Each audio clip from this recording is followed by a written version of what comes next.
à 200 000 lieues de tout, à la recherche de l'Atlantide.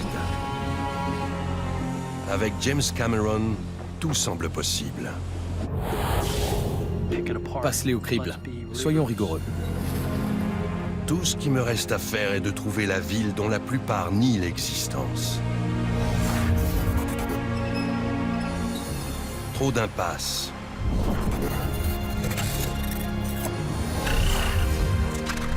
Il faut trouver un moyen de relier les points.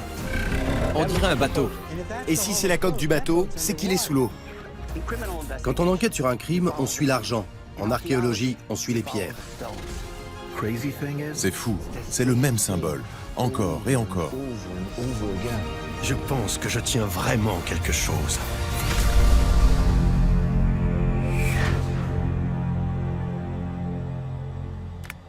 Ok, c'est parti. Et action! J'ai toujours été fasciné par le futur. Tu peux reculer un peu? Mais j'adore aussi imaginer les mondes passés, à quoi ressemblaient les gens.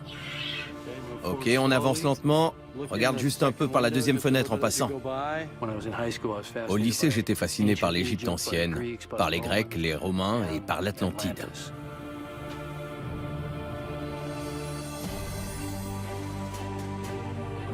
Et je pense que derrière ce mythe, derrière cette parabole, quelque chose a vraiment eu lieu dans l'histoire. Et coupé! Salut. Salut alors. Comment ça va? Je suis content de te voir, c'est génial. Voici mon gagne-pain. C'est un bon gagne-pain. Alors, c'est parti? C'est parti. On part à la recherche de l'Atlantide? J'ai le bateau, j'ai les plongeurs, le robot sous-marin, l'équipe. Super. Ah, j'aimerais tellement être sur ce bateau. C'est la première fois que je ne monte pas sur un bateau. Je sais. Ça me fend le cœur. Je sais que je ne veux pas On va faire une pause. te couper et on doit définir notre stratégie alors. Oui, Maria, on va déjeuner? Oui, d'accord. Allez, pause déjeuner. Prenons quelques cartes. Ok. Tout ce que l'on sait sur ce sujet très controversé nous vient des écrits du philosophe grec Platon, datant d'il y a quelques 2400 ans. Dans le récit de Platon, les Atlantes dirigent un empire conquérant qui s'étend de l'Atlantique jusqu'à l'est de la Méditerranée. Leur capitale, l'Atlantide, est un port, une cité unique composée de 3 anneaux concentriques de terre et d'eau. Au centre se trouve un temple dédié au dieu de la mer, Poséidon, où les Atlantes sacrifient des taureaux. Des ponts et des canaux incroyables relient les nombreuses douves, et un large canal central passe par la cité, raccordant le temple à la mer. Mais la cité connaît une fin terrible, en un jour et une nuit, lorsque des tremblements de terre et des tsunamis la détruisent et la submergent d'eau et de boue. Mais où se trouve-t-elle?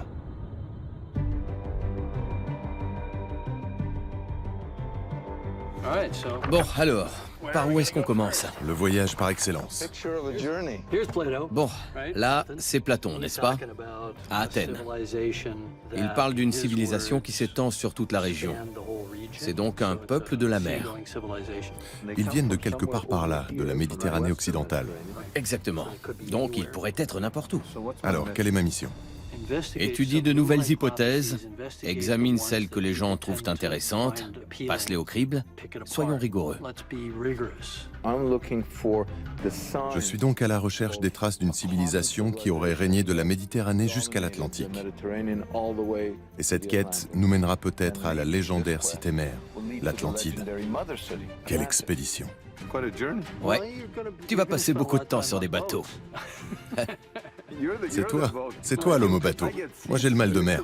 Tu pourrais voyager en avion, mais si tu y vas en bateau, tu penseras comme ils pensaient à l'époque. Tu te rendras compte des distances et tu comprendras ce que c'est de faire partie d'une culture commerçante. Première étape? Écoute, j'ai un faible pour les Minoens, comme tu sais. Les Minoens, c'était sans aucun doute une civilisation de la mer, une des plus grandes civilisations de leur époque. En Crète et sur l'île de Tyra, 1100 ans avant Platon, une cité a disparu en une nuit. Santorin. Oui, Santorin. Exactement. Et pourquoi est-ce qu'on n'embarquerait pas Charlie? Tu sais, il a écrit un livre sur l'Atlantide. Oui, Charlie. Charlie, contacte Charlie, oui.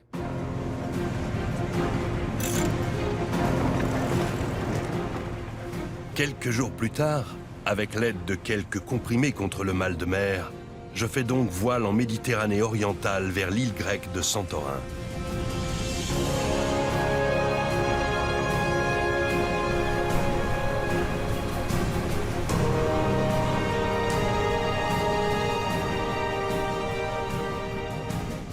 Il y a 3500 ans, cette île était très différente. Ronde et ouverte sur la mer, elle était très semblable à la description que Platon fait de l'Atlantide. À cette époque, Santorin est habité par la grande civilisation minoenne. Mais tout bascule en 1550 avant Jésus-Christ, lorsque le volcan au centre de l'île entre en éruption avec une intensité dévastatrice.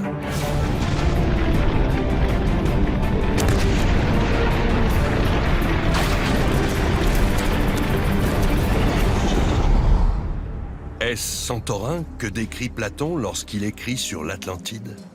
Pour répondre à cette question, j'interroge l'écrivain Charles Pellegrino. Non, ça date probablement d'après l'éruption. À l'aide de drones, Pellegrino examine les cinérites dans la gueule du volcan où il navigue. Est-ce qu'on peut se rapprocher de la grande couche d'origine? Reconstituant les événements qui ont causé l'écroulement du volcan. Derrière moi se trouve l'une des plus grandes calderas au monde.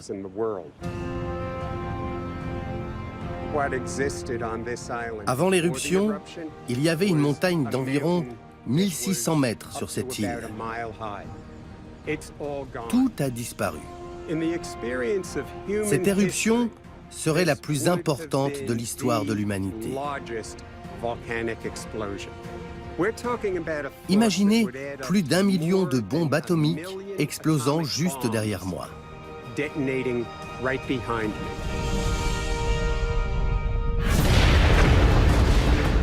L'éruption dure des jours. Une masse rocheuse, presque équivalente au mont Everest, est soufflée dans l'atmosphère. Le ciel reste noir pendant plusieurs jours. Et de grandes zones de la planète subissent 2 années entières d'hiver. L'éruption et le tremblement de terre qui s'ensuit créent un énorme tsunami, atteignant une hauteur de 243 mètres et dévastant les côtes de la Crète, de l'Égypte et de la Turquie. Sur la côte nord de la Crète, le tsunami détruit les cités minoennes côtières et anéantit leur imposante flotte. Le nuage de cendres qui se propage après l'explosion est si chaud que les personnes qui se trouvent sur les côtes de la Crète sont aussitôt désintégrées. Des écrits égyptiens de l'époque décrivent une énorme onde de choc ayant détruit maisons, temples et morceaux de pyramides. Cet événement est si important qu'il est impossible que les civilisations de l'époque, surtout en Méditerranée, ne l'aient pas remarqué ou mentionné dans leur histoire orale et écrite. Alors, l'éruption de Santorin correspond-elle au cataclysme dans l'histoire de Platon? Les Minoens sont-ils ces Atlantes disparus depuis si longtemps? Je me rends avec Charlie sur le dernier site archéologique minoen de l'île, la cité d'Akrotiri. Elle semble correspondre à la description de Platon, qui parle d'une civilisation très évoluée de l'âge du bronze. C'est incroyable de marcher à côté de bâtiments de 3 étages. Oui. Et ils ont quoi? 3500, 3600 ans? C'est ça. Les rues ne sont pas si étroites. Il y a des ouvertures, des fenêtres ouvertes. On voit les maisons des gens. Elles sont plus ou moins toutes les mêmes. C'est donc une société égalitaire. La résistance au tremblement de terre a été prise en compte dans la construction de ces bâtiments. D'ailleurs, on peut voir... Attends, une minute. Tu es en train de dire que ces personnes construisent des bâtiments parasismiques? Très proches de certains qui ont été conçus au Japon et aux États-Unis. Aujourd'hui, au XXe siècle. oh mon Dieu. Ces bâtiments à étages sont impressionnants, mais le plus fou, c'est qu'il y en a en dessous. Comment ça? Les toilettes. On ne retrouve ce type de tuyauterie sous les bâtiments, si ce n'est brièvement à l'époque romaine, qu'au XVIIIe ou au XIXe siècle. Par exemple, à l'époque de la Révolution américaine à Philadelphie, ou même dans un palais à Paris, les toilettes étaient dans les cages d'escalier et dans les rues. Et on pouvait sentir Paris ou Philadelphie à plus de 3 km à la ronde. Et ici, il y a 3600 ans, ils avaient une architecture incroyable, une technologie de pointe, des toilettes avec chasse d'eau. Il y a 3600 ans, des aqueducs, un souci d'hygiène, une société ouverte, égalitaire. Et tout est détruit du jour au lendemain. Oui, oui. Est-ce que c'est l'Atlantide? Je dirais qu'il y a 99% de chances pour que ça fasse partie de ce que Platon écrivait dans son histoire de l'Atlantide. Les Minoens sont donc une civilisation extrêmement avancée qui disparaît suite à une catastrophe naturelle.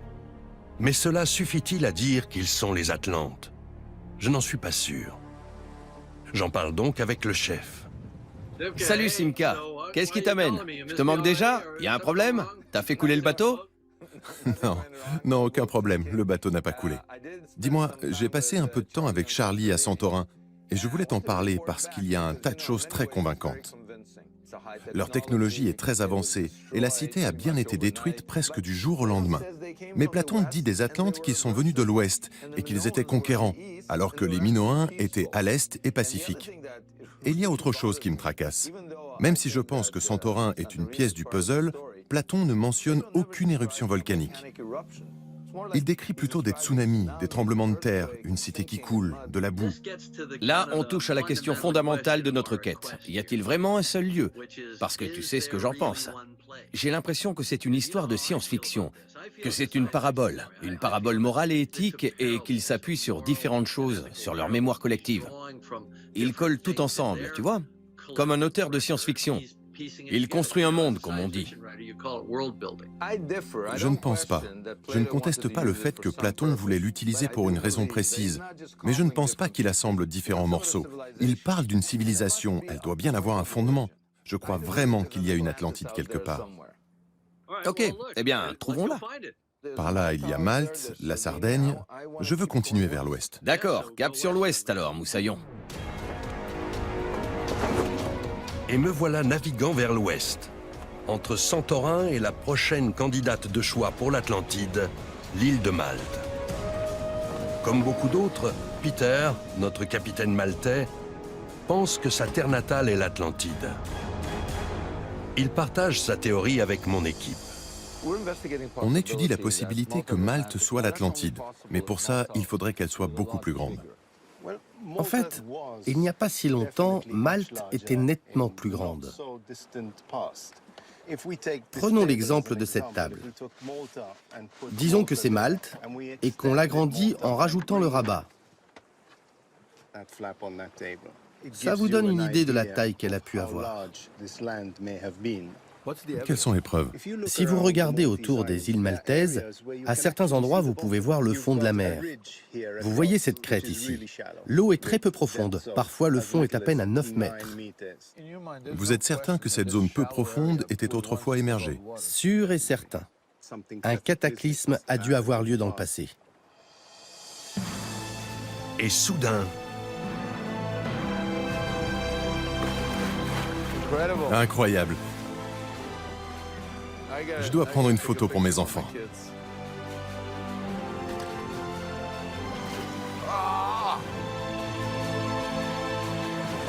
Ah, c'est magique. Il nous guide vers l'Atlantide.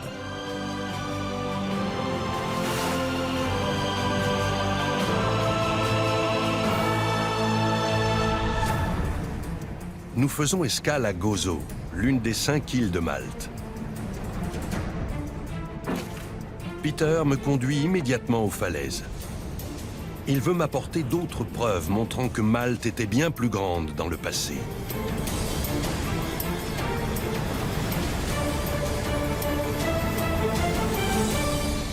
Il commence par de mystérieuses traces, des sillons qui quadrillent l'île.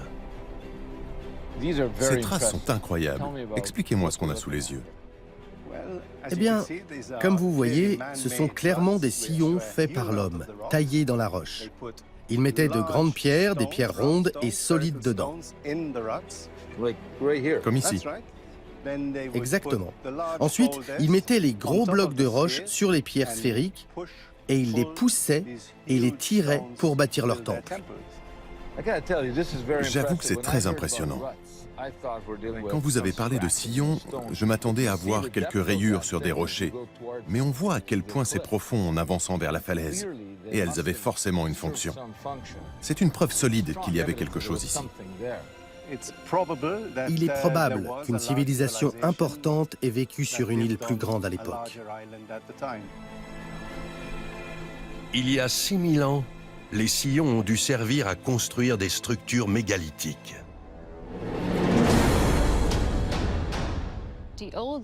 La partie la plus ancienne de cet édifice date de 2600 ans avant Jésus-Christ, ce qui en fait l'un des plus vieux bâtiments du monde à avoir été créé par l'homme. Ces sites avaient vraisemblablement avant tout une fonction sacrée. Une architecture avancée sur une île partiellement submergée. Voilà qui cadre avec la description que fait Platon de l'Atlantide. Je me dirige maintenant vers ce qui semble être une structure encore plus ancienne pour en savoir plus sur les gens qui ont bâti ces temples de l'âge de pierre. C'est incroyable qu'ils aient construit tout ça, sans la roue, sans aucun outil métallique, sans ciment. Oui, il reste quelques pierres arrondies ici et là qui ont pu servir à transporter les mégalithes. Ils ont vécu ici pendant 1000 ans. Ils ont construit ces édifices extraordinaires. Et qu'est-ce qui leur est arrivé? Tout ce qu'on sait, c'est que cette culture a soudainement disparu autour de 2500 ans avant Jésus-Christ. Est-ce que vous avez trouvé des armes? Non, aucune trace d'armes et vraiment aucun signe de violence. La haute technologie et la disparition soudaine cadrent avec l'histoire de l'Atlantide. Mais les Maltais étaient pacifiques, alors que les Atlantes étaient belliqueux. Je décide donc de continuer vers l'ouest. D'après Platon, l'Atlantide gît sous les flots et la boue à l'extrême ouest de la Méditerranée, juste après les colonnes d'Hercule, l'actuel détroit de Gibraltar. C'est là que le professeur Richard Freund, en quête de l'Atlantide depuis des années, a conduit une équipe de plongeurs et d'archéologues sous-marins. Il y a 3 règles en archéologie: l'emplacement, l'emplacement et l'emplacement. Si on cherche un endroit et que des documents ou des inscriptions font état de coordonnées précises, on va à cet endroit-là. Après des années de recherche, ils pensent que la quête de l'Atlantide commence ici. Atlantic Explorer, vous me recevez? Oui, continuez, à vous.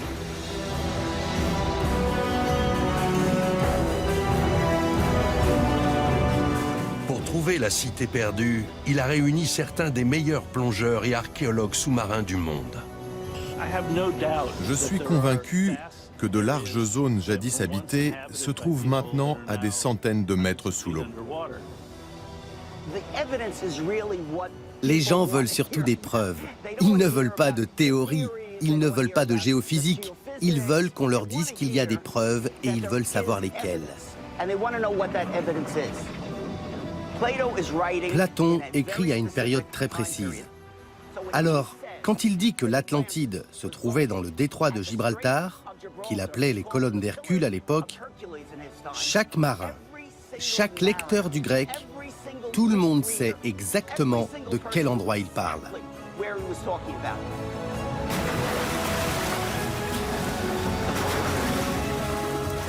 Nous sommes juste devant le détroit de Gibraltar, les colonnes d'Hercule. C'est là qu'on doit chercher. Pour repérer les emplacements prometteurs, Freund et son équipe utilisent un radar sous-marin spécial et un échosondeur multifaisceau de pointe qui produit des images 3D détaillées d'objets au fond de l'océan. Qu'est-ce qu'on espère trouver? Pour moi, La preuve irréfutable serait une architecture imposante et antique. On ne va pas trouver la version Disney de l'Atlantide, immergée et intacte, avec des statues et des colonnes encore debout, des murs parfaits. On va trouver des morceaux, mais vraiment beaucoup de morceaux. C'est ce que j'appelle la projection de débris.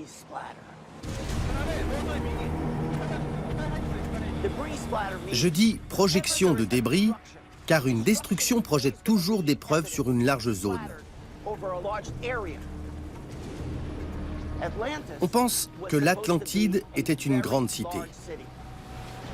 Tout ce qui reste de ces débris a dû finir dans l'Atlantique, dans cette zone. Au poste de commandement, l'équipe surveille les écrans.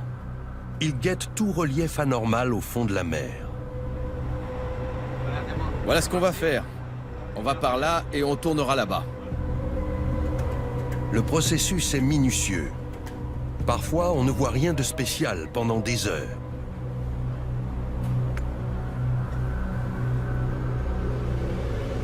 Oh, ok les gars. Ça y est, Ça y est, ça y est. Il y a une sorte de montagne. Ça peut être un rocher, n'importe quoi. D'à peu près 4 mètres de haut et 56 mètres de large. On a sûrement quelque chose là-dessous.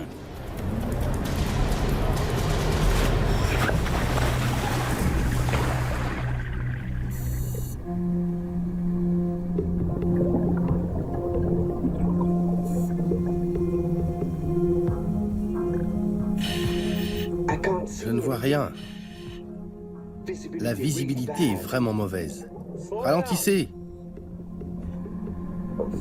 On suit la ligne de descente. C'est parti.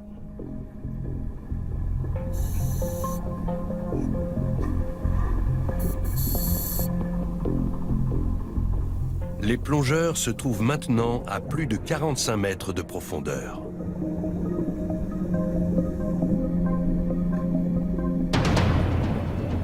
C'est quoi, Edo? Tu vois ça?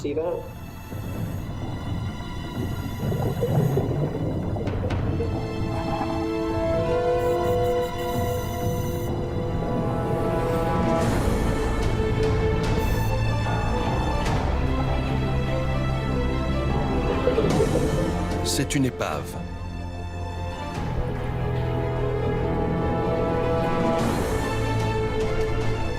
Mais elle n'est pas vieille. Elle est en métal et relativement moderne. Ils continuent d'inspecter la zone. Mais ils se rendent bientôt à l'évidence qu'ils ne trouveront pas ce qu'ils cherchent sur ce site.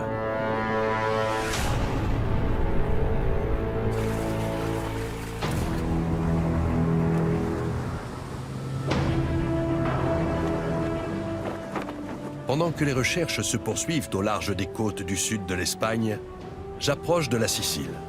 Freund a raison. Platon situe l'Atlantide à l'ouest des colonnes d'Hercule, et la plupart des chercheurs sont convaincus qu'il parle du détroit de Gibraltar. Mais certains historiens pensent que Platon fait référence au détroit de Messine, entre la péninsule italienne et l'île de la Sicile. on traverse le détroit de Messine. Le soleil se lève, c'est magnifique. Et on peut bien voir à quel point les deux masses terrestres sont proches. Là, c'est l'Italie, et juste là, c'est la Sicile. On peut donc tout à fait imaginer que les colonnes d'Hercule aient été à cet endroit à un moment donné. Qu'il y a pu y avoir des piliers pour ceux qui partaient naviguer en Méditerranée. Je peux parfaitement concevoir qu'avec le développement de la navigation et la possibilité d'aller de plus en plus loin, les colonnes d'Hercule aient été déplacées de leur emplacement d'origine à Gibraltar, en face de l'Atlantique. Si le détroit de Messine correspond aux colonnes d'Hercule d'origine, est-ce que la Sardaigne, de l'autre côté du détroit, a pu être l'Atlantide ?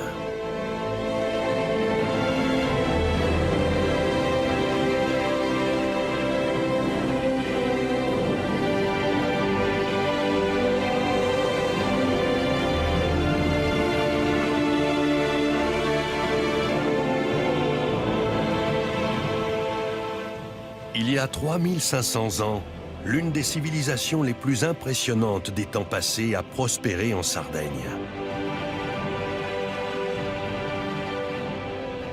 Je me dirige donc vers l'un des 7000 sites de cette culture oubliée visible sur l'île.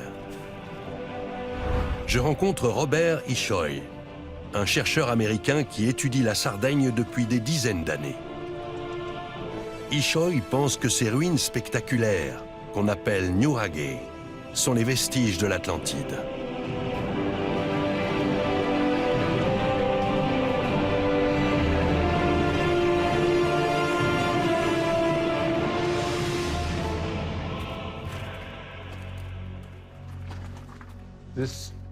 Robert, c'est vraiment impressionnant. Oui.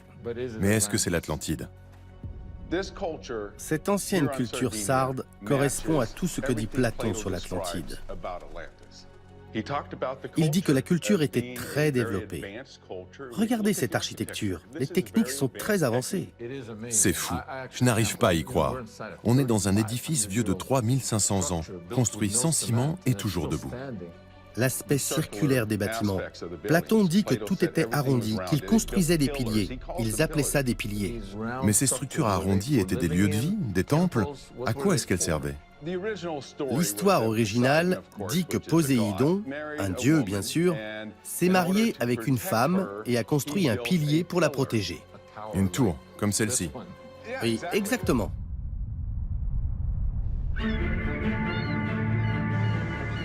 Mais quid du reste des descriptions de Platon? Est-ce que l'île de la Sardaigne correspond à ce que nous savons sur l'Atlantide?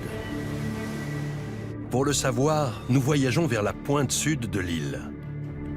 Bon, on est à Nora. C'est un endroit très particulier en Sardaigne. Platon dit clairement que l'Atlantide a été détruite par des tremblements de terre et des inondations. Or, les inondations sont fréquentes en Sardaigne. Et il y a une grande faille marine juste au sud de l'île. Il y a donc à Nora des traces de destruction dues à des tremblements de terre et des inondations. Et on trouve des ruines sur l'île, mais aussi sous l'eau. Cet endroit est donc très spécial et prouve bien qu'il y a un lien entre la Sardaigne et ce que Platon raconte sur la destruction de l'Atlantide. Deux autres caractéristiques importantes de la Sardaigne cadrent avec les descriptions de Platon. Les rochers autour de l'île sont de 3 couleurs, noir, blanc et rouge. Et il y a des sources chaudes et froides partout. Robert m'amène à me demander si ce sont les temples de l'Atlantide. Il pense que oui, et me conduit à l'un des plus impressionnants, Su-Nuraxi. Waouh! On est dans l'un des plus grands complexes découverts jusqu'à présent.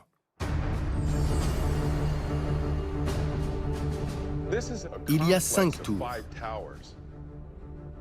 Une tour centrale et 4 tours extérieures qui correspondent aux points cardinaux. Nord, sud, est, ouest. Et jusqu'à récemment, très récemment, personne ne savait qu'il était là. Il était couvert de boue, entièrement recouvert. Imaginez, une structure si haute complètement ensevelie sous la boue. Un peu plus et je verrais des gens parcourant ces couloirs. À quoi est-ce qu'ils ressemblaient? On a trouvé des figurines de guerriers ici. Et on peut voir, vu comme cet endroit est fermé et protégé, il est plus que probable qu'on ait eu affaire à des gens de la classe aisée ou à des combattants. À ma grande surprise, la géographie, la géologie et l'archéologie de la Sardaigne semblent concorder avec les descriptions de l'Atlantide de Platon. Oh mon Dieu! S'il y a eu une maison atlante un jour, elle devait ressembler à ça. Enfin, c'est ce que Platon décrit. Je ne sais pas si c'est l'Atlantide, mais cette architecture correspond sans aucun doute à la description qu'il fait de celle de l'Atlantide. C'est incroyable. Je décide donc d'étudier un autre aspect de l'histoire. Platon décrit une montagne au milieu de l'île, au centre d'une belle plaine. Il dit aussi que Poséidon a bâti le tout premier édifice de l'Atlantide. Est-ce qu'un tel endroit existe en Sardaigne? Ok, ça c'est la plaine du Campidano. Ok, est-ce qu'il y a une montagne?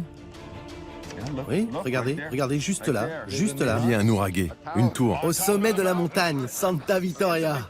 Allons voir. Il faut y aller. C'est fou. Oui, c'est fou. Elle se trouve à ce qui était anciennement le milieu de l'île, avant que la mer recouvre la partie sud. Sur place, nous découvrons une correspondance parfaite avec Platon. Je n'arrive pas à y croire. On a utilisé Platon comme une carte au trésor qui nous aurait dit « Vous trouverez une petite montagne, une belle vue, une vallée fertile, une plaine, des ruines anciennes. » On n'a pas seulement trouvé des ruines, on a trouvé des ruines qui sont très probablement parmi les premières tours construites, si ce n'est la première. À côté se trouve un temple dédié à une divinité de l'eau, peut-être Poséidon. Dans le temps, il était entouré d'une douve. Alors qu'est-ce que ça veut dire? Qu'est-ce que vous êtes en train de dire? C'est l'Atlantide? Je dis que si on prend tous les éléments de l'Atlantide, tels que décrits par Platon, la géographie, l'île elle-même et la civilisation, aucun autre endroit sur Terre ne cadre mieux que la Sardaigne.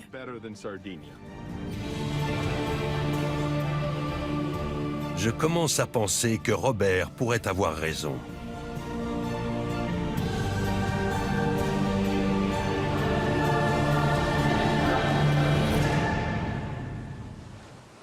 Salut Simca, qu'est-ce qui se passe? Il se passe que je pense que je l'ai trouvé. Ça a l'air dingue, je sais, mais la Sardaigne, je pense que la Sardaigne est l'Atlantide. Ok, je t'écoute. Tu sais, tout colle parfaitement avec la description de Platon. La technologie est incroyable et on retrouve ce motif circulaire partout en Sardaigne. Au centre de l'île, on dirait vraiment un temple dédié à une divinité de l'eau qui m'a tout l'air d'être Poséidon. Et c'est un peuple conquérant. D'accord. Certains traits correspondent, mais je ne suis pas convaincu. Ces bâtiments arrondis, ça ne veut pas nécessairement dire que le plan de la cité est concentrique. Si j'ai bien compris, il comprenait un port, et le grand Nouraghe que tu as exploré se trouve beaucoup plus dans les terres. Il est très loin de la côte. Oui, mais toutes ces belles terres agricoles d'aujourd'hui étaient sous l'eau dans le passé. Alors je me suis fait mes petits effets spéciaux dans ma tête, et je l'ai imaginé entouré d'eau, au moins le temple de Poséidon. Mais ce n'est pas très logique chronologiquement parlant, puisque la civilisation nouragique a émergé après l'éruption. Tu as raison, c'est là où ça coince. Santorin ne détruit pas la culture sarde, elle la fait pratiquement naître. Alors, c'était peut-être des personnes déplacées, des réfugiés. Est-ce qui se trouve aujourd'hui en Sardaigne pourrait en fait être une nouvelle Atlantide? Oui, j'imagine. À toi d'aller chercher des nouragais ou des motifs architecturaux similaires ailleurs. Encore plus à l'ouest. Continue vers l'ouest.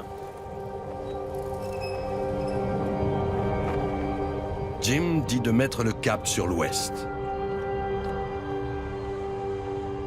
Plus qu'un candidat en lice. Après le détroit de Gibraltar, au sud de l'Espagne, où certains pensent qu'il y a eu des réfugiés atlantes. L'écrivain Georgios Dias Montexano mène des recherches dans cette zone depuis des années. Il est convaincu que des réfugiés atlantes ont fui dans l'arrière-pays et ont construit des sanctuaires en mémoire de leur cité perdue. Le déchiffrage des symboles gravés dans ces sanctuaires aiderait Georgios à prouver sa théorie. Ici, on peut voir quelque chose comme 3 bateaux gravés, avec entre 8 et 12 rames chacun. D'après Georgios, l'épopée de l'Atlantide est inscrite sur une série de pétroglyphes, des images gravées datant de l'âge de pierre et racontant l'histoire d'une cité engloutie, d'un port légendaire et de bateaux qui naviguèrent autrefois sur l'Atlantique. On va prendre les photos ici. Mais regarde, ça veut dire que l'appareil sera... Il sera là-haut. Pour tester sa théorie, Georgios fait appel à l'ingénieur Ken Boydston et au professeur Gregory Hayworth, experts en photographie scientifique et en imagerie spectrale, capables de ramener à la vie des images perdues. Ceux qui croient que la recherche de l'Atlantide n'est pas sérieuse ne se sont pas sérieusement penchés sur la question. Je crois en une quête sincère de la vérité, quelle qu'elle soit, où qu'elle me mène, on verra bien. Prêt? Vas-y. C'est bon. J'utilise le stroboscope comme lumière tangentielle pour faire ressortir les ombres et la profondeur des incisions dans la roche.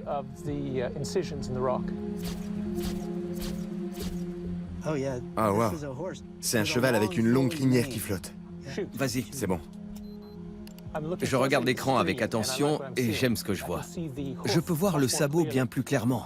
Je cherche des traces de fer à cheval avec un rebord au bout. Je ne vois rien qui ressemble à un fer à cheval. C'est donc pré-romain. On serait à l'époque pré-romaine. Oh, voilà, ok, oui, on a pas mal de choses ici.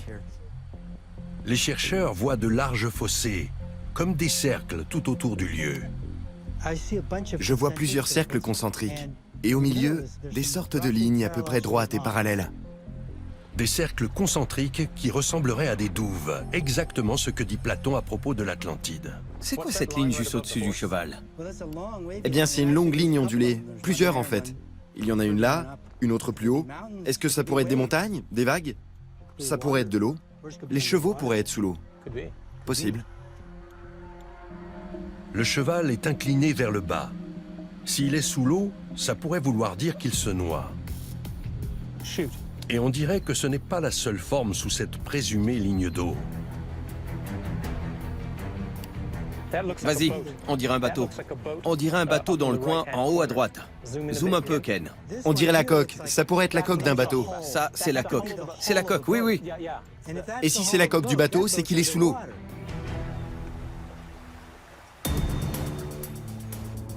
Pendant que l'équipe poursuit son travail, je rejoins Georgios à Badajoz, dans le sud de l'Espagne. On m'a parlé de ses travaux, et j'ai hâte de voir les mystérieuses trouvailles de ce musée peu connu. C'est important. Ces guerriers taureaux ont des cornes qui sortent de leur tête, pas de leur casque. D'après Platon, les taureaux sont associés à la religion de l'Atlantide. Ces inscriptions sont incroyables. Des guerriers, des chars et des caractères indéchiffrés, écrits dans une langue qu'on appelle le tartessien. Serait-ce la langue perdue de l'Atlantide? Georgios a gardé le meilleur pour la fin. Regardez ça. Oh mon Dieu. 3 cercles concentriques coupés par un canal et un point au centre, qui pourrait être une représentation symbolique du temple de Poséidon. Un symbole de l'Atlantide. L'Atlantide. Ces cercles concentriques me rappellent l'architecture observée en Sardaigne. Se pourrait-il que le sud de l'Espagne soit la terre-mère et que ces soldats aient un jour protégé l'Atlantide? Vous êtes en train de me dire qu'on a toute l'histoire de Platon ici, taillée dans la pierre. Les cercles concentriques, le canal qui les traverse, le temple de Poséidon, juste là, les guerriers, puisque c'était une société conquérante qui a essayé de dominer la Méditerranée. On a la haute technologie. Les chars sont la preuve d'une technologie avancée. Si on regroupe tout ça, si toute l'histoire est ici, gravée dans la roche, on est en quelque sorte face à la Bible des Atlantes. Georgios me conduit maintenant sur un autre site de la région. Il pense avoir repéré une cité atlante. Le quadrillage en ciment est moderne. L'archéologie en dessous est ancienne. C'est un gigantesque site chalcolithique. Étrangement, la communauté scientifique n'en a presque pas connaissance. Il ressemble incroyablement à l'Atlantide de Platon. Je me trouve à Jaén, une cité de 5000 ans qui a été trouvée récemment. Ils ont découvert qu'elle faisait 1 km de diamètre. 40 000 personnes vivaient là à l'époque. Et l'architecture, leur architecture est remarquable. Cercles concentriques, canaux, maisons individuelles arrondies. Et si on n'en entend pas parler, c'est parce que les promoteurs s'en sont emparés. Ils ont construit par-dessus, et l'endroit où je me trouve en ce moment même n'existera bientôt plus. Jaén était une grande cité. On y a trouvé 60 000 objets. Pour l'époque chalcolithique, la population était très importante, à un moment où l'Atlantide aurait été à son apogée. je rencontre Estella Pérez, l'une des archéologues responsables du site. La structure de la cité part d'un point zéro, à partir duquel il crée une série de cercles concentriques, avec des fossés et des murs reliés entre eux, parfois jusqu'à 5. La cité s'est donc agrandie de manière circulaire à partir d'un point central. Mais pourquoi les habitants de la Jaén antique auraient-ils créé ces fossés concentriques d'eau et de terre dans une région aride? Georgios pense que Jaén est une cité sœur de l'Atlantide qui a été bâtie sur le même modèle architectural.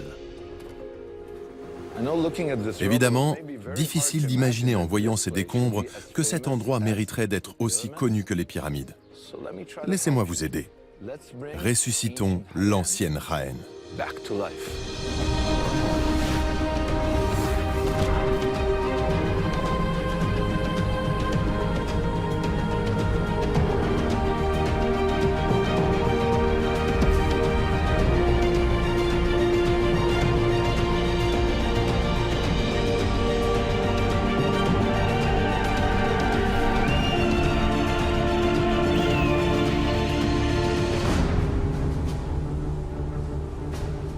Dans le détroit de Gibraltar, le professeur Freund et ses plongeurs poursuivent leur quête sous-marine de l'Atlantide.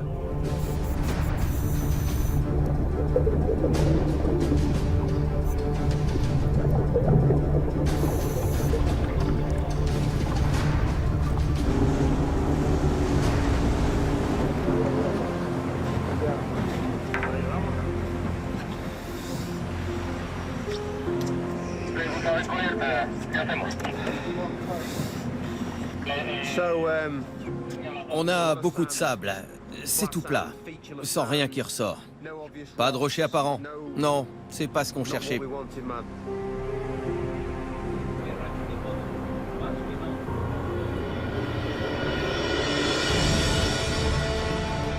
Alors qu'ils se déplacent vers un site plus profond, Freund décide de sortir l'artillerie lourde, le robot ROV. On va enlever ces appareils et on va mettre ce bloc. Je crois qu'on est prêt. Le ROV ne pèse rien, mais il a une grande puissance visuelle. Il peut descendre plus profond que les plongeurs et rester plus longtemps sous l'eau. Il est équipé de 4 appareils 4K et transmet les images à la surface. Si l'Atlantide se trouve dans ces eaux, ces appareils vont la trouver. Allô, le poste de commande? Oui, ici le pont. Ok. Le ROV avance plein nord. Il est à 1 mètre du fond seulement et je ne vois pas grand-chose. On va continuer comme ça, garder un cap constant. Ils sont dans des eaux plus profondes que lors de la dernière sortie en mer des plongeurs dans cette même zone, quand ils cherchaient le champ de débris. C'est pour ça que les recherches prennent si longtemps. Ça peut durer des jours, des semaines, des mois, parce qu'on va très doucement et que la visibilité n'est pas très bonne. Jusqu'à ce qu'on trouve quelque chose. Malgré leurs efforts, les opérateurs ne font pas de découverte majeure.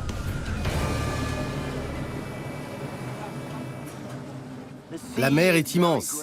Il faut être patient. Pendant ce temps, à environ 40 km dans les terres, Georgios nous conduit à ce qu'il pense être un sanctuaire bâti par des réfugiés atlantes. Des représentations de bateaux et de ports à cet endroit reculé appuieraient son idée selon laquelle l'Atlantide est petit à petit devenue un mythe. Je crois que c'est la plus importante grotte avec de l'art rupestre découverte sur la péninsule ibérique. Peut-être même dans tout l'Occident. Ici, on a une scène de port avec des bateaux. On dirait qu'ils entrent et qu'ils sortent. Il y a 7 types de bateaux différents. C'est ce qui m'a fait penser à ce fameux passage où Platon dit que le port de l'Atlantide était très important, parce qu'il accueillait des bateaux de différents pays. Les experts en imagerie spectrale couvrent l'entrée de la grotte et commencent à travailler. Leurs appareils spéciaux utilisent 16 différentes longueurs d'onde lumineuses invisibles à l'œil humain pour prendre des photos détaillées des inscriptions. Notre travail consiste à rendre ces images à peine visibles aussi claires que possible. Peut-être à découvrir de nouveaux symboles que l'on ne peut pas discerner à l'œil nu.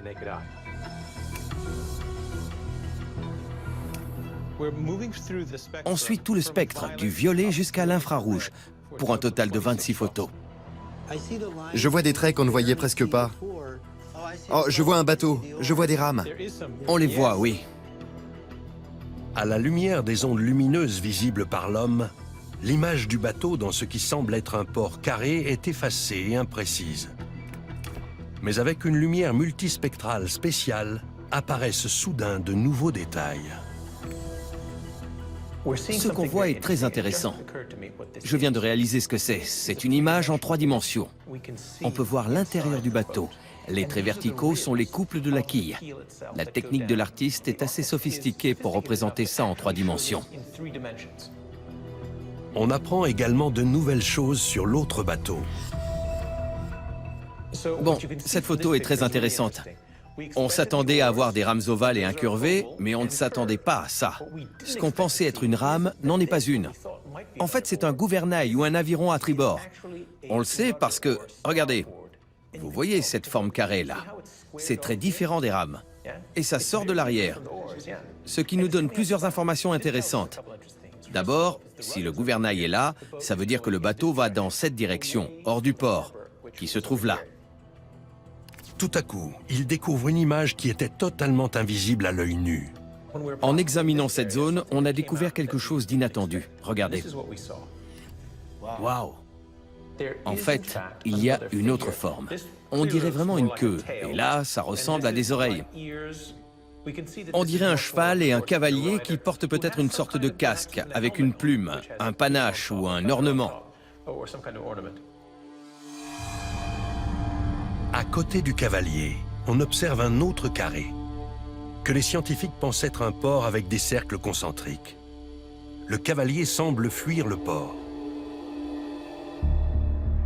Ceux qui ont fait ces dessins aussi loin dans les montagnes ne représentaient pas des bateaux, des ports ou des cavaliers fuyant les alentours. Ils racontaient des événements qui avaient eu lieu quelque part sur la côte, très loin d'ici. Vous m'avez chamboulé, ça c'est sûr. Je commence à penser que Georgios a raison et que c'est ainsi que l'Atlantide est devenue une légende.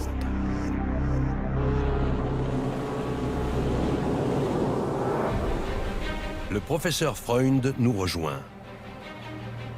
Comme il n'a pas encore trouvé de champ de débris sous-marin, il décide de nous conduire sur un lieu côtier unique du sud de l'Espagne où l'Atlantide aurait pu se trouver. Nous voilà dans le parc de Doñana, un des plus grands marais d'Europe. Rien que des marais sur des centaines de kilomètres carrés. Mais dans l'Antiquité, c'était une baie marine par laquelle les navires pouvaient remonter jusqu'à Séville. Nous avons soumis 11 endroits à la datation au carbone.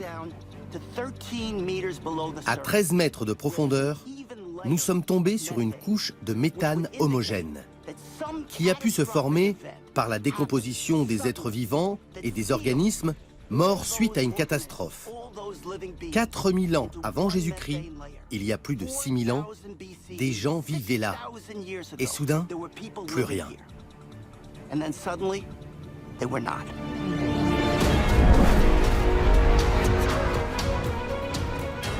Nous parcourons pendant des heures Doñana et ses étonnants paysages.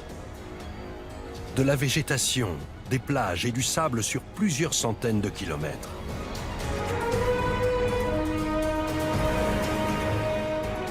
D'un point de vue géologique, il est évident qu'il s'est passé quelque chose d'extraordinaire.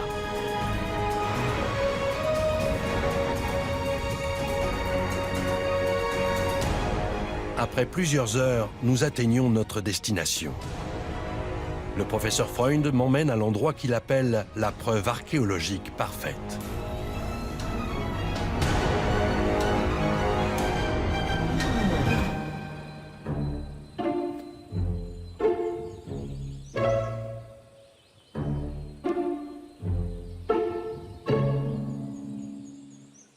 C'est pas vraiment ce à quoi je m'attendais, Richard. Je sais, mais il ne faut pas toujours se fier aux apparences. Quand même, j'ai vu des châteaux, des temples, et là vous me montrez un trou dans le sol. Qu'est-ce qu'il y a de si intéressant? C'est le dernier vestige de l'Atlantide. Il date de l'époque où cette immense cité, toute en pierre, n'avait pas encore disparu. Vous êtes en train de me dire que ce rocher, ces pierres, sont le trésor que nous cherchons? Les pierres ne sont pas indigènes à cet endroit. Elles sont très différentes de toutes les autres. Ce n'est ni du sable, ni de la boue. Regardez, on voit bien les débris marins qui sont incrustés à la surface. Ce n'est pas une pierre du coin. Vu où elle se trouve, on est quand même au milieu des marais. Je pense qu'un énorme tsunami l'a déposée ici il y a des milliers d'années.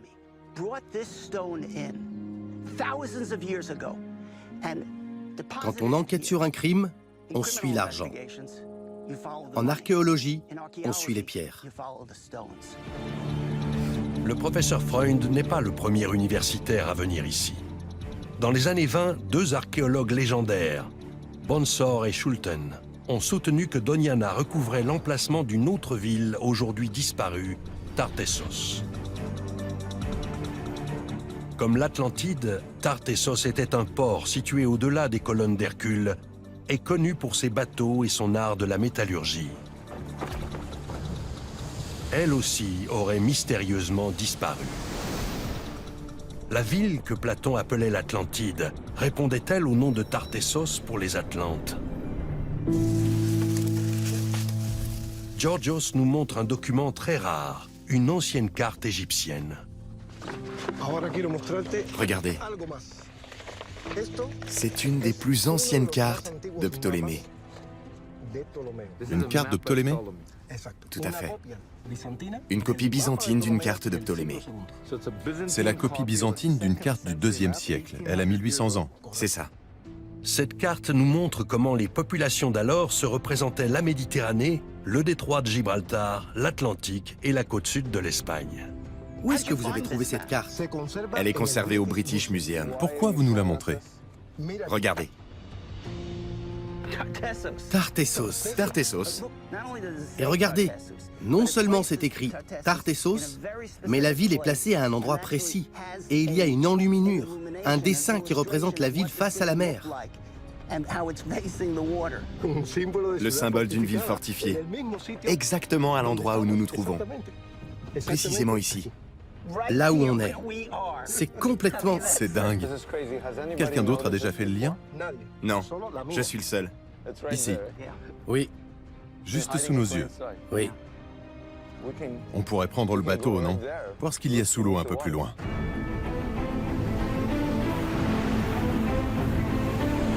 Munis de nos nouvelles coordonnées, Tout se passe bien? nous embarquons sur l'Atlantic Explorer pour chercher au large de Doniana un champ de débris et des preuves attestant la destruction de l'Atlantide. J'espère qu'on ne s'est pas trompé. On est au bon endroit. On est au bon endroit.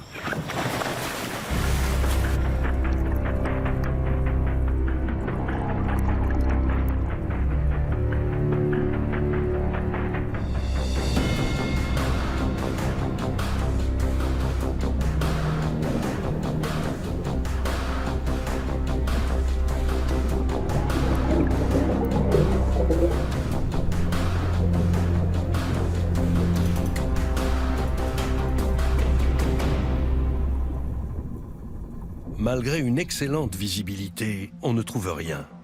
Les plongeurs plongent et replongent, en vain. Pas de poisson, pas de vagues, même pas une canette de bière, rien. La journée touche à sa fin. Les plongeurs ont passé plusieurs heures sous l'eau et sont épuisés. Ils décident de remballer leur matériel. On devrait élargir la zone de recherche. J'espère que la journée de demain sera meilleure. D'un naturel optimiste, le professeur Freund ne se laisse pas abattre. Bon, on n'a pas eu une super journée, mais on fera peut-être la découverte du siècle demain.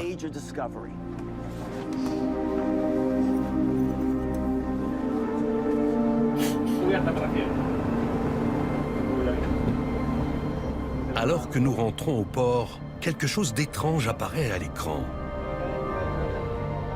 Une forme circulaire qui n'a pas l'air naturelle. La décision n'est pas facile à prendre. Les plongeurs sont très expérimentés, mais le professeur Freund a peur qu'ils soient trop fatigués pour une dernière sortie. Eduardo et ses hommes, eux, craignent que le temps ne soit pas au rendez-vous demain. Ils décident d'y retourner.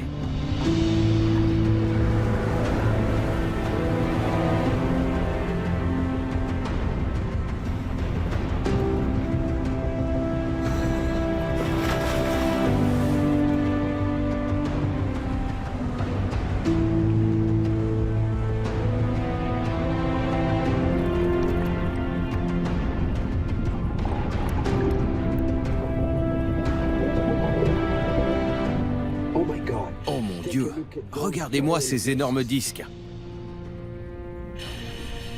Ils ont été fabriqués par l'homme, ça ne fait aucun doute.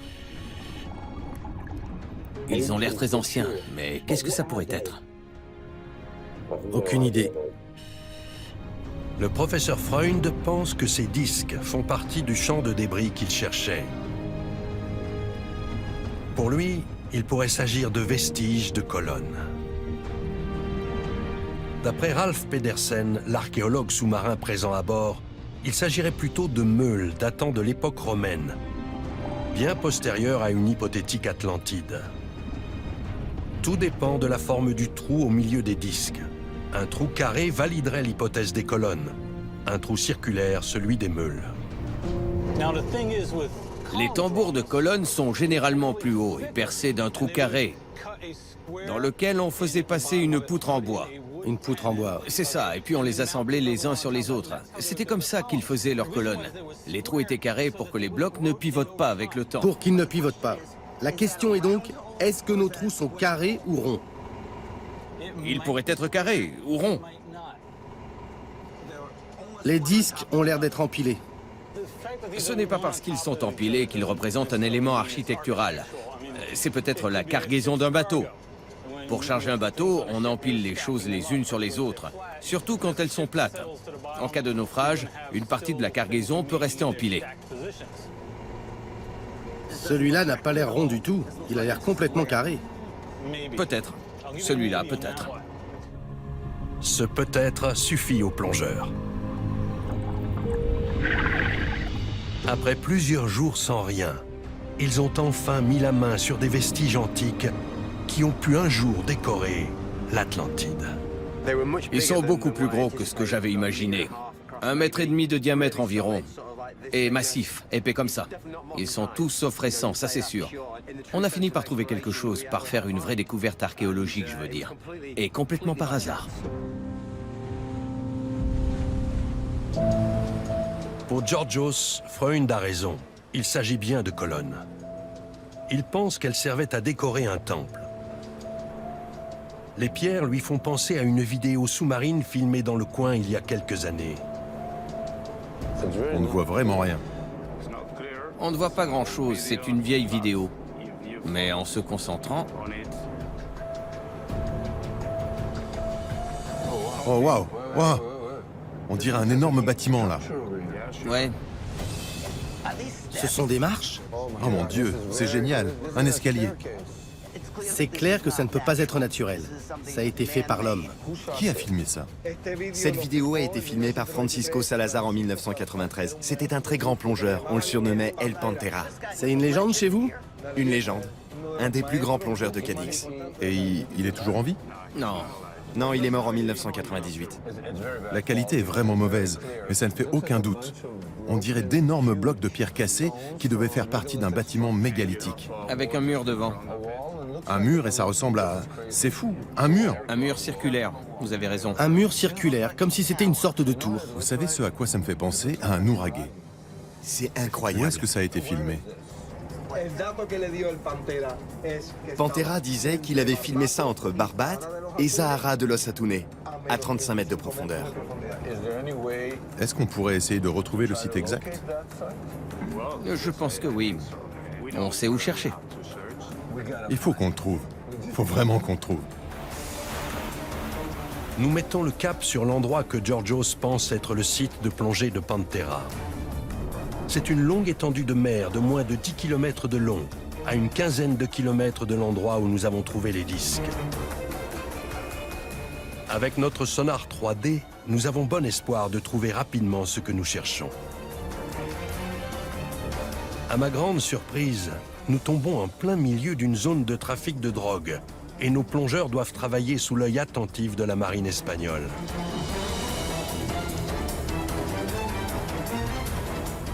L'Atlantic Explorer parcourt la zone afin de tracer une carte précise du fond marin. En attendant de trouver notre cible, je décide d'appeler James Cameron pour le mettre au courant de nos dernières avancées. Allô, Jim? Bon, comment ça va? Vous êtes où? Au sud de l'Espagne. De l'autre côté des colonnes d'Hercule? Oui. Tout se passe plutôt bien. Sur le premier site identifié, on a trouvé un champ de débris, des bouts de colonnes ou des meules. Et puis, on a trouvé autre chose. Grâce à un plongeur légendaire du coin surnommé La Panthère, El Pantera, on a vu une vidéo qu'il a filmée sur VHS, je crois. Au début, j'ai cru que c'était une blague. On ne voyait rien. Mais sur les captures d'écran, j'ai cru reconnaître un ouraguet sous-marin, comme ceux qu'on voit en Sardaigne. Un gros truc, avec des piliers et des marches et des cercles. Des cercles. La version hollywoodienne de l'Atlantide, quoi. Et juste sous nos pieds, apparemment.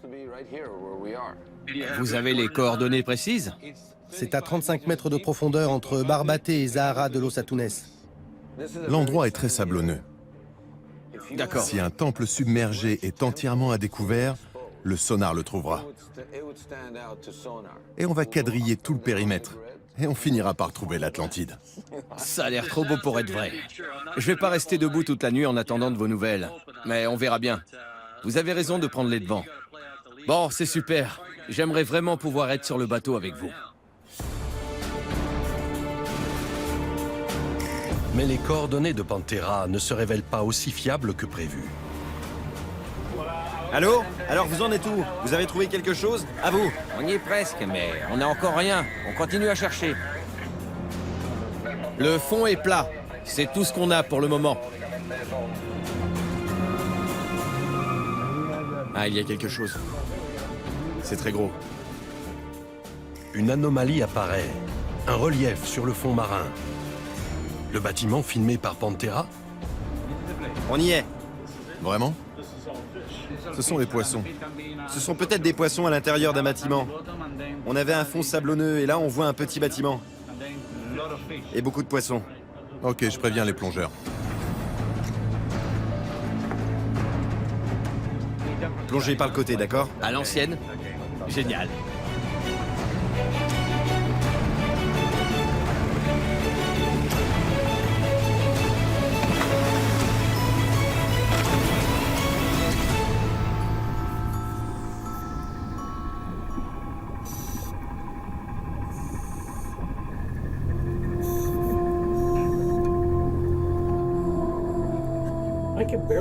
Je n'y vois rien. Les conditions ne sont vraiment pas terribles.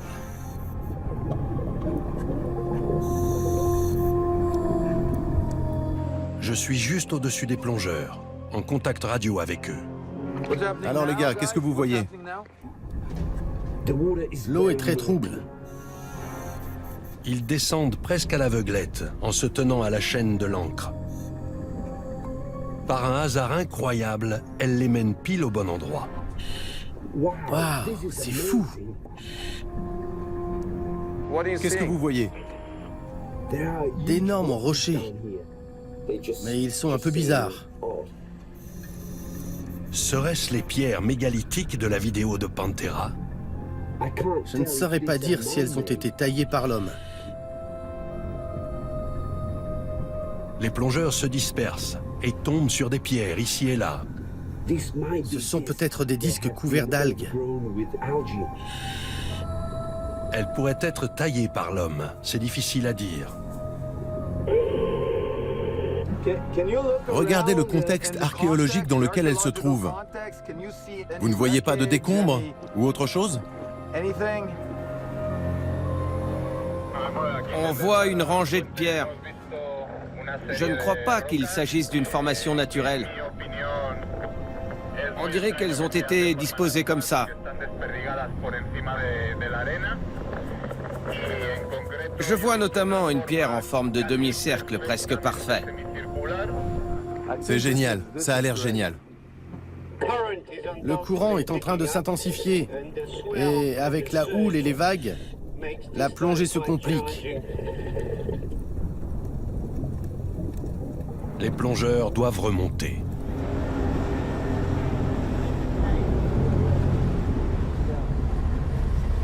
C'était très intéressant.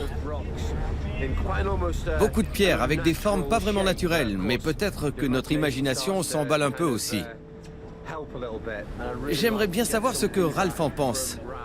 Parce qu'à 40 mètres de profondeur, quand tu as envie de trouver quelque chose, tu peux très vite prendre tes rêves pour la réalité. Ce serait bien qu'on ait un point de vue objectif, rationnel sur ce qu'on a trouvé.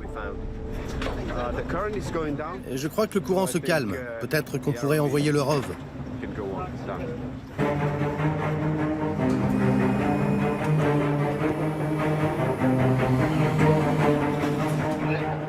Pour répondre à ces questions, Bill et les opérateurs guident le ROV jusqu'au site de plongée et analysent les images retransmises. On a une visibilité à 1,5 mètre environ. On ne sait pas vraiment si les pierres sont là de manière naturelle ou pas. Dans tous les cas, c'est plutôt un gros bâtiment. Ils appellent Ralph, l'archéologue sous-marin, pour pousser plus loin l'analyse. Qu'est-ce que ça peut bien être? Après plusieurs heures d'observation, Ralph n'est toujours pas sûr de sa conclusion. Les pierres ont subi un long processus de dégradation. Il ne sait pas si elles ont été taillées par l'homme. Seule une fouille sous-marine pourrait déterminer s'il s'agit bien du temple trouvé par Pantera.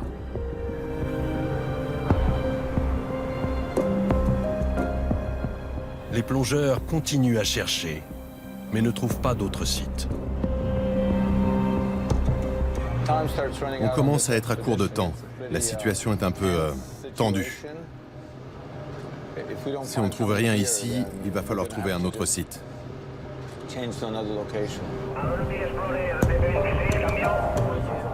L'annonce d'une mauvaise météo force le capitaine à rejoindre la côte.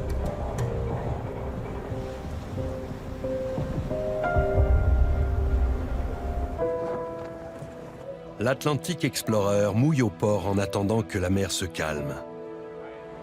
L'équipage en profite pour faire l'inventaire et un peu de maintenance. Si l'Espagne est le foyer originel de l'Atlantide et la Sardaigne une colonie atlante, je me demande pourquoi les preuves archéologiques d'ici sont sans commune mesure avec celles de là-bas. Georgios pense avoir mis le doigt sur le chaînon manquant. Un temple de style sarde récemment mis au jour, vieux de 4000 ans. C'est vraiment au milieu de nulle part. Et c'était au milieu de nulle part à l'âge de bronze aussi. Aucune ville alentour, mais des tombes datant de l'âge de bronze. On est en 1800 avant Jésus-Christ. Regardez là, une douve, et tout autour de l'eau en cercle concentrique. Je suis stupéfait de trouver autant d'éléments sardes sur un temple espagnol construit 700 ans avant les Nouragés de Sardaigne. C'est un vrai labyrinthe. En arrivant, je ne lui ai rien trouvé de fou. C'est un peu une version miniature de ce que j'ai vu en Sardaigne. Mais regardez la complexité de la structure et les thèmes. Des douves, des cercles concentriques, ça n'a rien d'une métaphore. On est face à l'architecture atlante telle que Platon l'a décrite. Les points cardinaux sont bien là. Et au centre, juste derrière ce muret, il y a un puits très profond. On y vénérait peut-être un dieu marin, éventuellement Poséidon. Et regardez où le temple se trouve. Là encore, ça correspond à ce que décrit Platon, au beau milieu d'un plateau fertile. Ce n'est ni une ville, ni une maison, ni un château. C'est un temple, un lieu de vénération.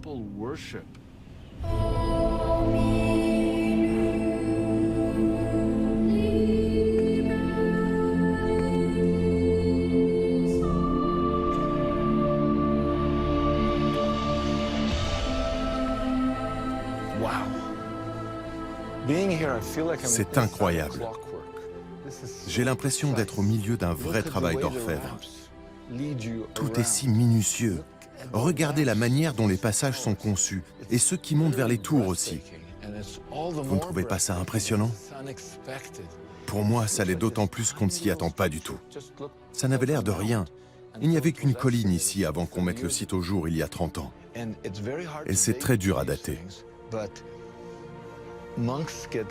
Mais comme des moines se faisaient enterrer ici, des archéologues ont découvert une tombe ancienne qu'ils ont laissée in situ. Il s'agirait donc de l'épicentre de la culture atlante, qui aurait par la suite rayonné jusqu'en Sardaigne. Est-ce un temple comme celui-ci que Pantera a trouvé en plongeant? Le temps est censé s'être amélioré. Sur le chemin du retour, Georgios sort une nouvelle carte de sa manche. Quelque part dans les montagnes, à côté de cercles gravés datant de l'âge de pierre, Georgios a quelque chose à me montrer. Simka, qu'est-ce que vous voyez? C'est pas vrai. Je vois une menorah biblique. Une menorah.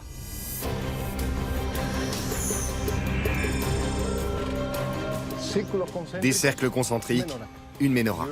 Vous voulez dire que la menorah biblique qu'on retrouve dans le temple de Jérusalem et dans le livre de l'Exode est une évolution du symbole atlante des cercles concentriques? J'en suis sûr. La menorah serait l'héritière d'un symbole vieux de plusieurs milliers d'années. Si on coupe en deux le symbole de la ville de l'Atlantide, on obtient une menorah. Je pense soudain à des symboles de menorah que j'ai vus dans des tombes juives datant de 1600 ans, à Malte. Elles sont la réplique parfaite du symbole de Georgios, avec un axe central en plus qui rappelle le trident de Neptune. Vous allez loin. Vous êtes en train de dire qu'on trouve un écho de la théologie atlante jusque dans la Bible. C'est ça, Simka. D'après Georgios, c'est avec ce genre de sanctuaire que des réfugiés atlantes ont fait connaître leur symbole au reste du monde. De retour à bord, les plongeurs se préparent. Le parc de Doñana est l'épicentre. Pour moi, c'est là que se trouvait l'ancienne cité-mère, le port, l'île de l'Atlantide. Et maintenant, qu'est-ce qu'on fait?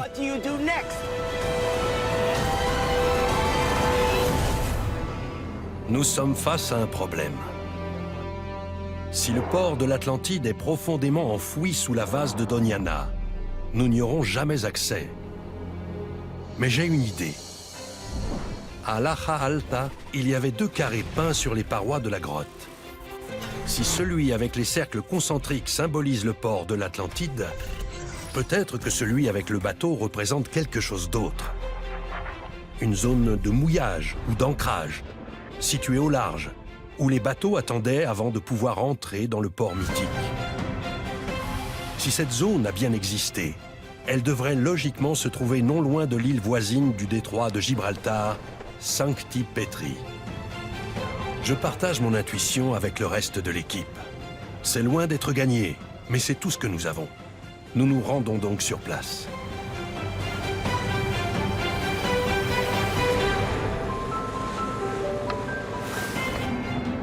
Je vois quelque chose qui file tout droit.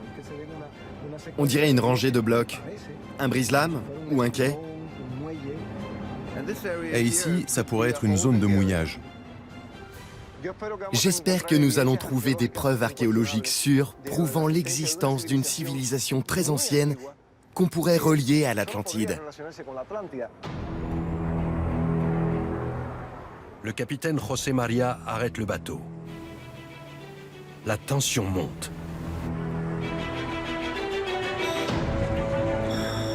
C'est parti!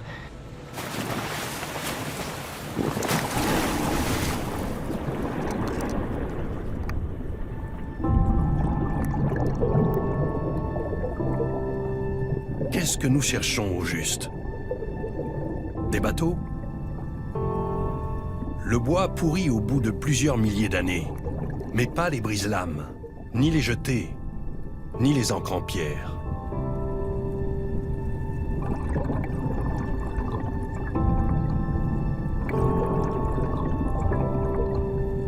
Ce sont des quais?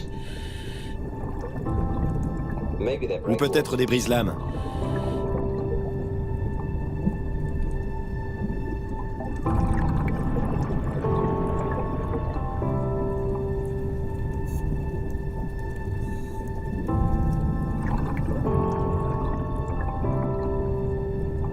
Soudain,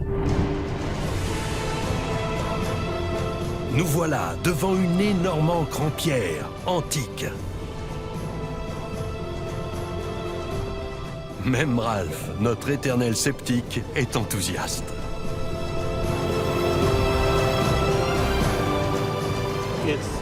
Elle est large comme ça, environ 83 cm de diamètre, et épaisse comme ça.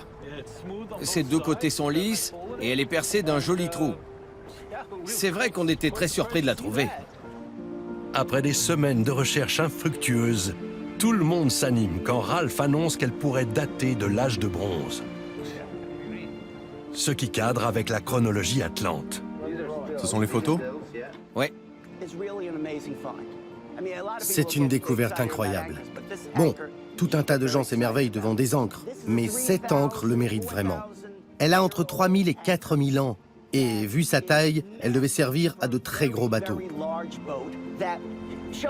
Ce qui veut dire que de très gros bateaux naviguaient dans ces eaux il y a 4000 ans.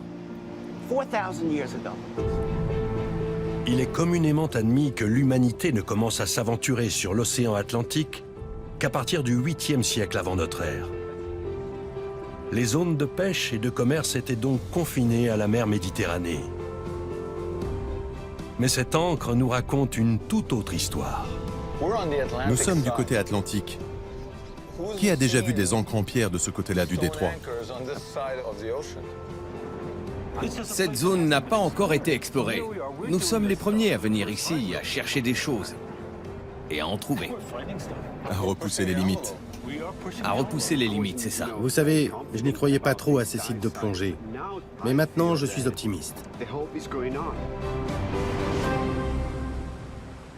Mais une simple ancre en pierre pourrait n'être qu'une anomalie. La preuve qu'un bateau a fait fausse route. Nous devons trouver d'autres objets pour valider l'hypothèse que le site était jadis une gigantesque zone de mouillage.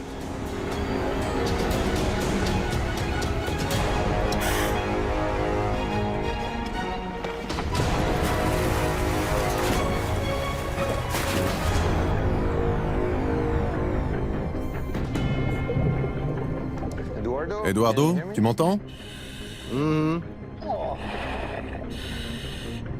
Qu'est-ce qui se passe? Il y a beaucoup de courant. Mais ce n'est pas tout. Une houle très forte nous rabat contre le fond. Comme le site est plat, le courant est d'autant plus fort. Waouh, c'est fou! Elle est superbe.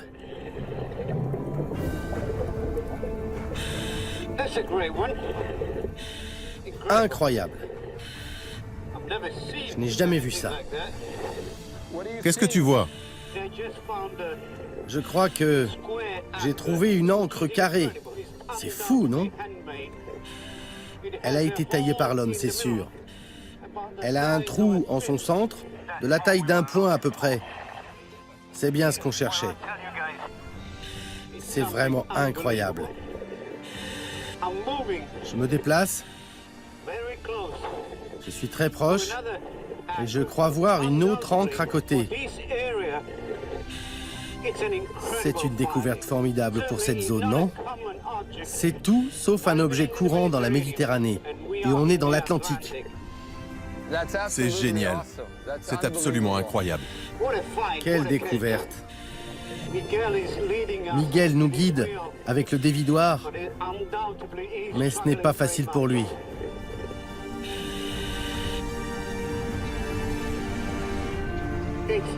Le courant est vraiment très fort. Tu vois combien d'encres? J'en vois une troisième. de forme ovale et qui fait entre 70 et 80 cm de diamètre à son point le plus large. Elle a l'air en parfait état. Elle pourrait avoir entre 3500 et 4000 ans. Elle est la preuve qu'un port se tenait ici, alors que je n'osais même pas en rêver. Vous vous rendez compte?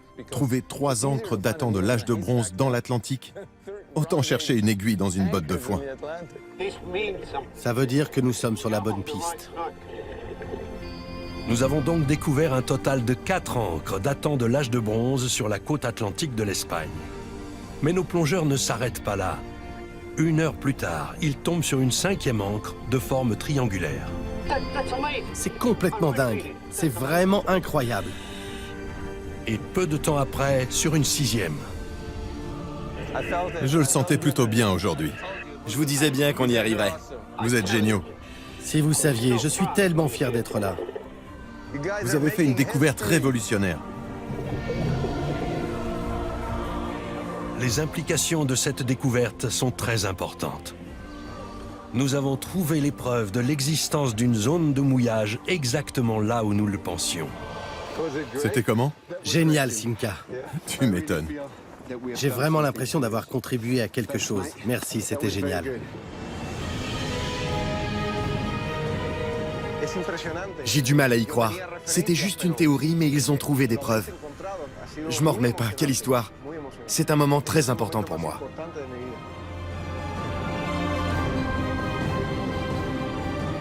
Si la zone de mouillage de l'Atlantide se trouve ici, peut-être que l'Atlantide gît sous la vase de Doñana, comme le pense le professeur Freund. Et si les ancres en pierre prouvent l'existence de très gros bateaux, jusqu'où ont-ils pu s'aventurer dans l'océan Atlantique? Nous continuons vers l'ouest, jusqu'à l'archipel des Açores, ces îles portugaises situées au milieu de l'océan Atlantique.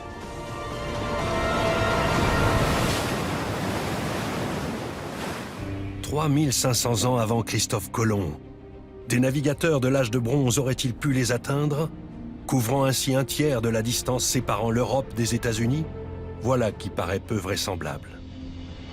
Il y a 5 siècles, des explorateurs portugais débarquent sur l'archipel et affirment en être les premiers habitants. Mais Félix Rodrigues, un professeur de l'Université des Açores, a récemment réalisé des découvertes incroyables. Je n'en crois pas mes yeux. Ça ne devrait pas être là, hein? En théorie. Vous avez raison. Qu'est-ce que c'est? Sans doute un columbarium qui date au moins de l'époque romaine. Les Romains s'en servaient pour leurs morts. Ils brûlaient les corps et mettaient les cendres dans des urnes qu'ils entreposaient dans ce genre d'endroit. C'est ça, c'est bien un lieu funéraire. Regardez, il y a un four là-bas. Un four? Oui. Ce qui expliquerait pourquoi un tel endroit existe. Je suis un peu sous le choc, parce que ça veut dire qu'une culture était présente ici, à une époque très reculée. C'est bien ça, bien plus tôt que ce qu'on pense. Tout à fait. C'est incroyable. Des populations de l'Antiquité sont arrivées aussi loin que ça dans l'Atlantique. Chose étonnante, les gens qui vivaient ici avaient des coutumes similaires à celles de l'ère méditerranéenne. Ils vécurent ici il y a 2000 ans, peut-être plus. Rodrigues a trouvé des preuves datant de l'âge de bronze, voire d'avant, de l'époque de l'Atlantide. Ça et là, dans les champs de maïs des Açores, se dressent des constructions impressionnantes de forme pyramidale.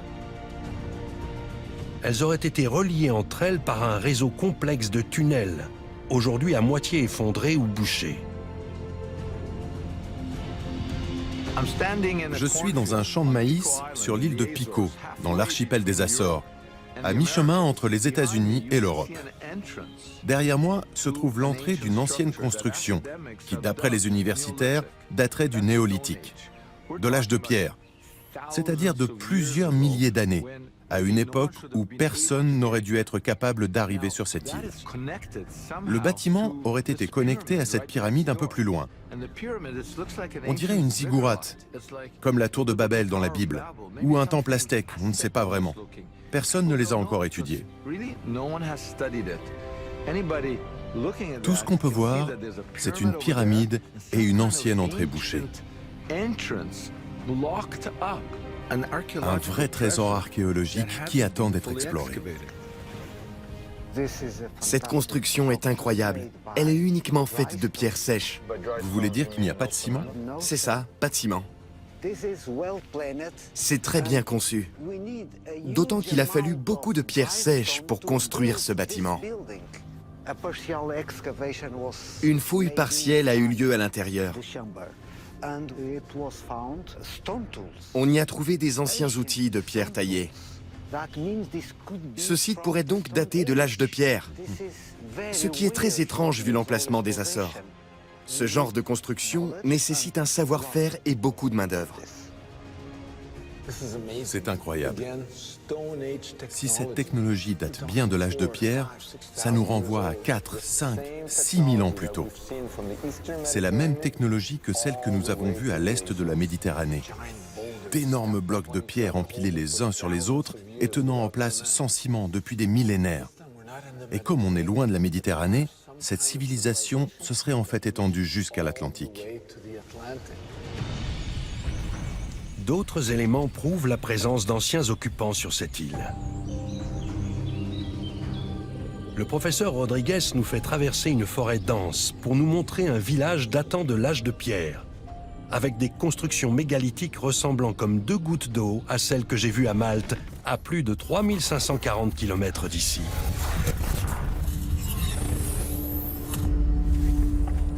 C'est très glissant ici, faites attention. Le professeur Rodriguez a découvert ce site en 2014. Au vu des outils de pierre taillée qu'il y a trouvés, il pense que le village est vieux de 6000 ans. Le monde universitaire ne sait rien de son existence. Le professeur Rodriguez a même découvert une grotte artificielle. C'est fou. C'est une des constructions mégalithiques les plus sophistiquées que j'ai vues. C'était peut-être la maison de quelqu'un, d'un chef, ou alors un endroit sacré. Peut-être un ancien sanctuaire. Il se compose d'une pièce extérieure et d'une chambre intérieure, une sorte de saint des saints, le sanctuaire.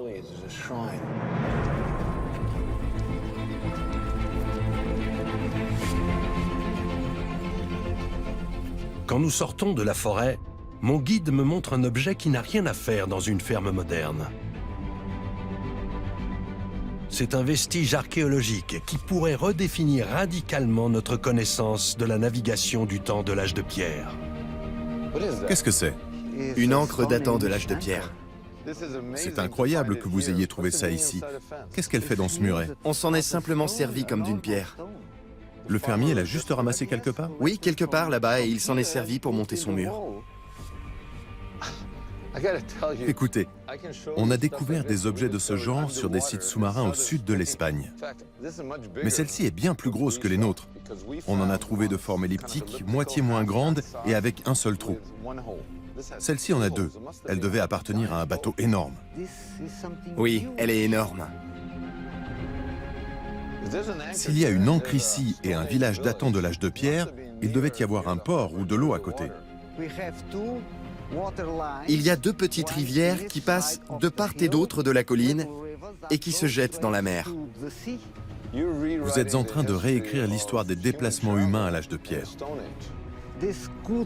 Ça pourrait nous aider à comprendre comment les populations de l'époque passaient d'un endroit à l'autre. Le professeur Rodriguez me montre une autre découverte incroyable.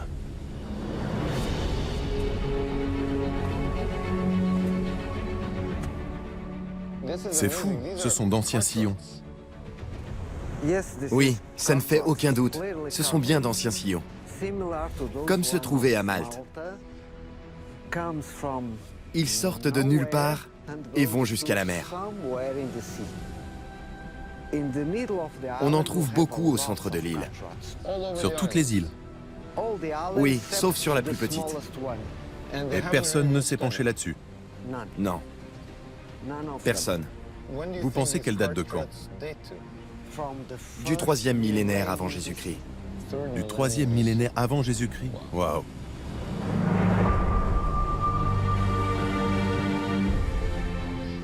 Quand on a entrepris ce voyage, je ne savais même pas que ce genre de sillon existait. Et puis, j'ai découvert une technologie mystérieuse et extrêmement sophistiquée sur différentes îles, à Malte, en Sardaigne, en Sicile, et maintenant dans les Açores.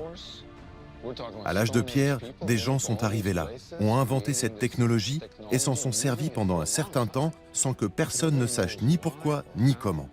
C'est fou. En tout cas, cette technologie permettait au moins de rallier des îles. Il y a plus de 4000 ans, peut-être 6000 ans, des gens sont arrivés ici par bateau.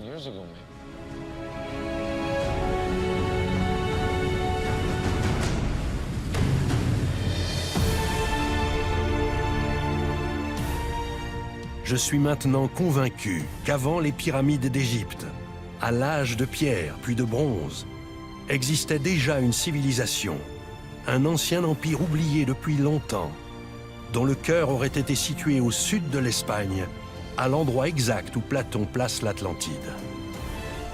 Je crois aujourd'hui que la culture, l'architecture et l'art de la navigation de cette civilisation étaient très comparables à ceux de l'Atlantide de Platon. Cet empire a par la suite sans doute été détruit par les désastres naturels provoqués par l'éruption de Santorin. L'Atlantide de Platon n'est donc pas qu'un mythe. Salut Jim. On a réussi. Ouais, vous avez fait des super découvertes. Toutes ces encres. Vous avez prouvé qu'une culture marchande existait dans l'Atlantique, au-delà des colonnes d'Hercule. Les preuves sont indéniables, mais et l'Atlantide alors? Vous êtes sûr qu'elle est là où vous pensez qu'elle est? Sous la vase de Tartessos? Il faut aller plus loin. Il faut le prouver, la trouver et l'exhumer.